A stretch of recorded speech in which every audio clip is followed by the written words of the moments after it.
Ride Sharing Safety, Part 8, The Ghost Rider, Part 2. In this episode, we will discuss the good thing about Uber's PIN number for drivers.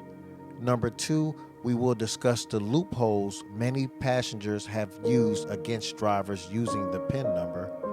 And number 3, we will discuss how can Uber better the PIN number for drivers for safety. But before we get started, let's listen to VP Sachin Kansal regarding Uber's PIN number. Over the last many years, we have spent countless hours making the app as safe as possible. And while there is always room for improvement, I'm very proud of what the team has shipped over the last few years.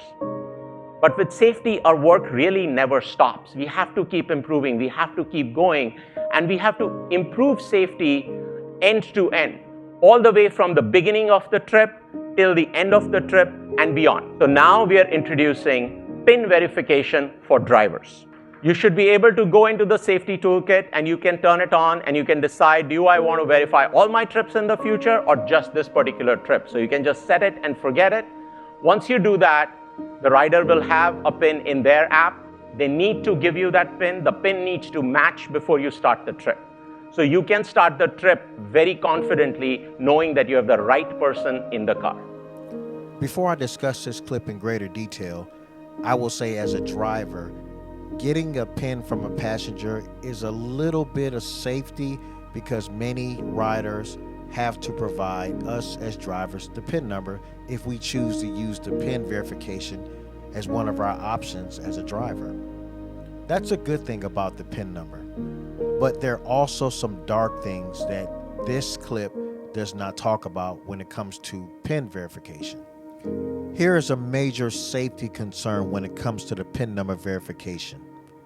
A rider takes out their phone to order an Uber. The Uber driver requires a PIN number before a trip can start. Sounds great.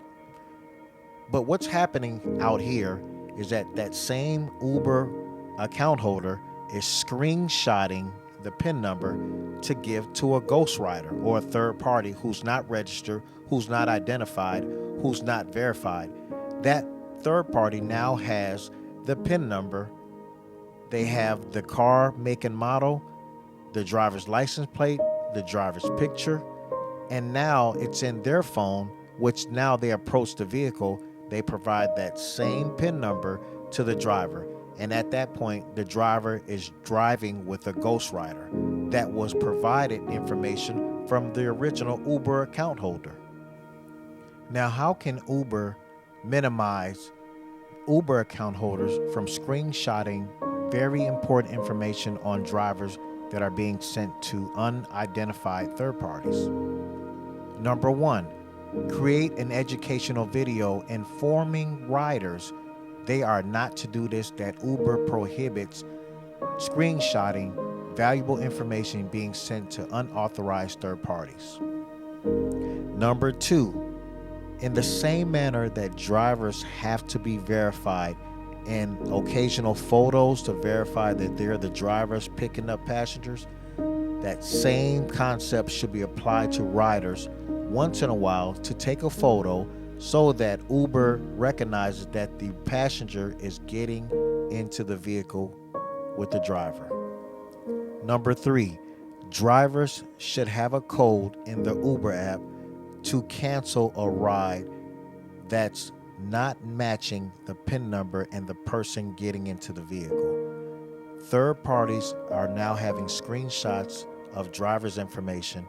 The driver should be able to cancel without penalty, hitting a code in the Uber app so Uber is informed an unauthorized, unidentified third party is getting in the vehicle using a screenshot provided to them by the Uber account holder. At the end of the day, it's all about safety for both the drivers and the passengers. The PIN verification was created by Uber for drivers for the correct passenger getting in the vehicle. It was not designed for an Uber account holder to screenshot the PIN number to give to their buddies or friends, and that person is unidentified, unverified, now has information on the driver to give to the driver, and now they're a ghost rider with the driver. This can be corrected. It should be informed by all riders that they are prohibited from doing this towards drivers. This will help increase safety for all rideshare drivers who use the PIN number for verification purposes.